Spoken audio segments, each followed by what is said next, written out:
roster yesterday. Just talk us through the decisions that went into Aksu staying and ultimately Arsh going down.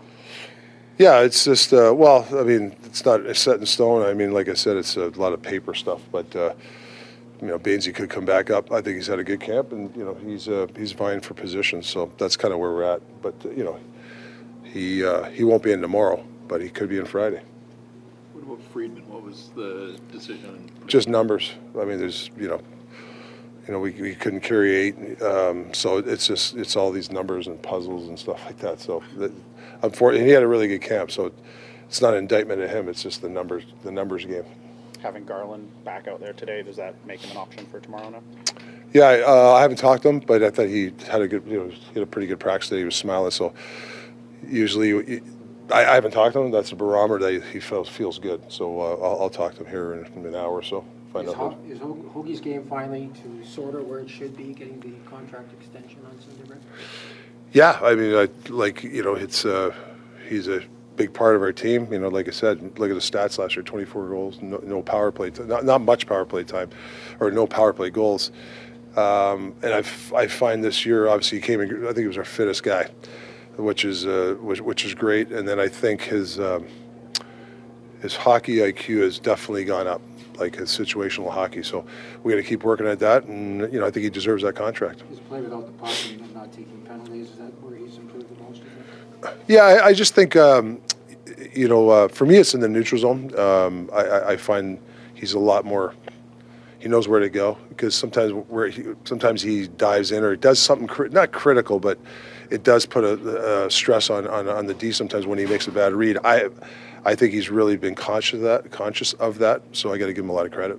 Rick, you've worked with that first power play unit quite a bit, and you get Jake DeBrusk now on that unit. What's the best thing that he can bring to that group? You've seen the other four work together a lot, but what does he bring that's different? Well, I think you give him that puck in the middle. Like, he's got that shot. Like, he's a goal scorer. So I think that is going to make teams collapse a little bit more and protect the middle, and that means more shots for PD, maybe even Hughes at the top. But we got to use those other options. Speed on the break-ins, retrievals, just a bunch of things like that.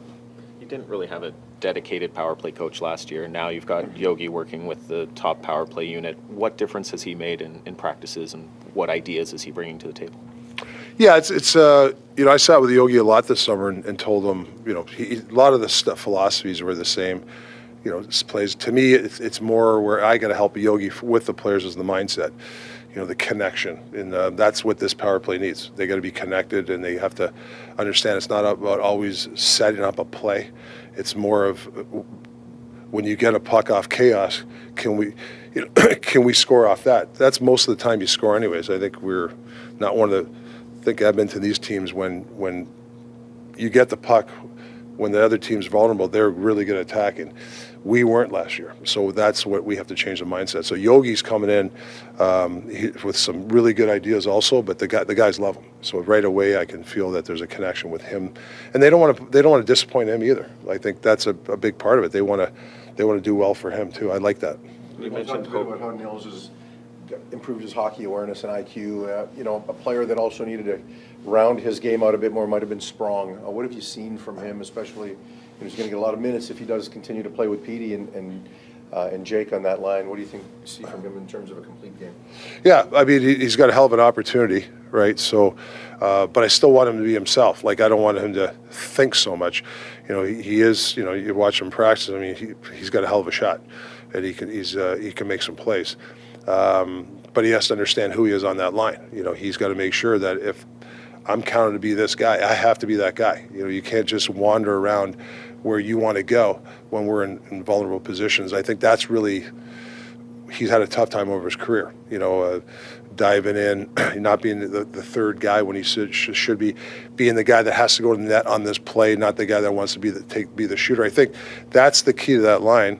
You have 3 shooters. They're all shooters, but they can't all be shooters every night. Somebody's got to be the net front guy every once in a while. So they just got to share responsibility. So when it comes to Spronger, he's got to make sure he has a share when it comes to that, and keep working. I thought he's done a nice job of going to the coaches, asking questions, and applying it. I think he's done a nice job doing that so far. And Dan Heinen, I know that JT didn't necessarily do everything during training camp in the preseason, just given the tweak he was dealing with, but what kind of chemistry do you see from Danton, and how did he fit with JT and Brock? Well, I think his speed, I think forechecking is going to help that line. Hockey IQ. You know, Millsy can play even a little bit more aggressive offensively, knowing that Heinen's there to help him. That has the speed to help him. I think that helps. You know, he can come up loose pucks for Brock. Brock's a shooter. So, you know, I think for Heinen, you can tell he came from Boston. You know, they're a structured team. You can tell he's got that hockey acronym, the IQ. That's one of the reasons why we got him. So I think when you go into that line, if you kind of, you know, have a good hockey IQ, you'll be successful with that line. What are you most wary of tomorrow? There's a lot of anticipation, but against the team you dominated last year. But Yeah. what are you more concerned about tomorrow night? Well, I think opening night, everybody, sometimes it's over glorified. Like, you know, we win 5-0, lose 5-0. You know, you can't have it. You know, I know the way it works. You know, on opening night, everybody just, you know, oh, this, you know, teams will win the Stanley Cup. They have a great game. If they lose, oh my God, what's going to happen? So, I just think about day by day. I was worried about today. I told the players, let's have a good practice. Worry about Calgary tomorrow. That's the way we did last year. I think we got to do it again. You know, I know it's the same old thing, but it's day-to-day stuff. That's what we have to do.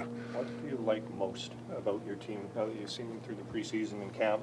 What are you most excited about looking ahead? Well, I think the depth, the competition.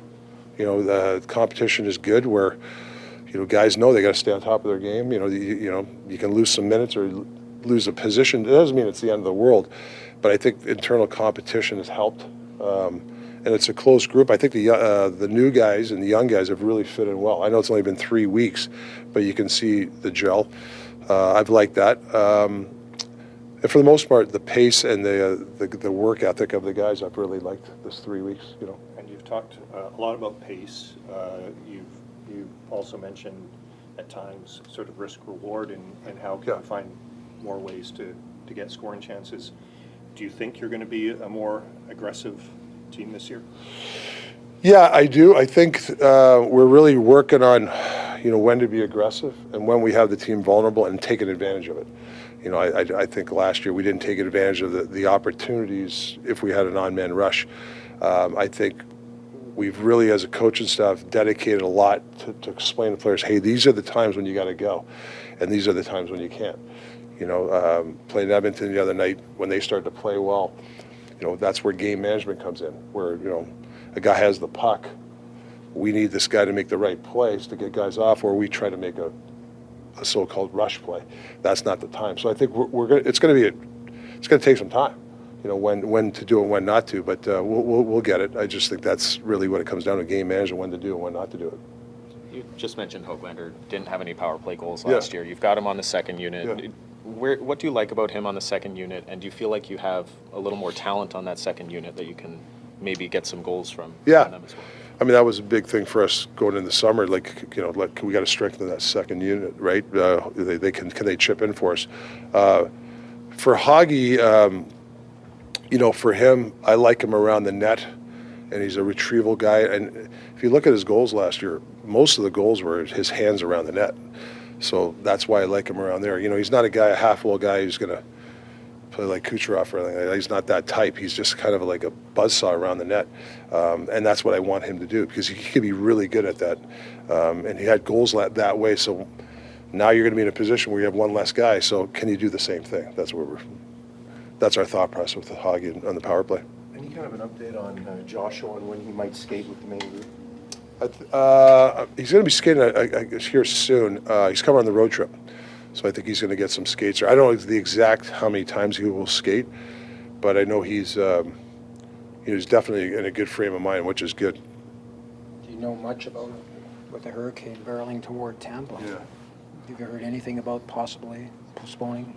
I don't know. All I know is, you know, they've had a tough time. Actually, John Cooper texted me, and they're everywhere. I think they're in South Carolina. They're somewhere, and it's been a tough go for those guys. You know, I don't know what's going to happen. I don't even know if it'll be fine when if we go down there. You know, I don't know.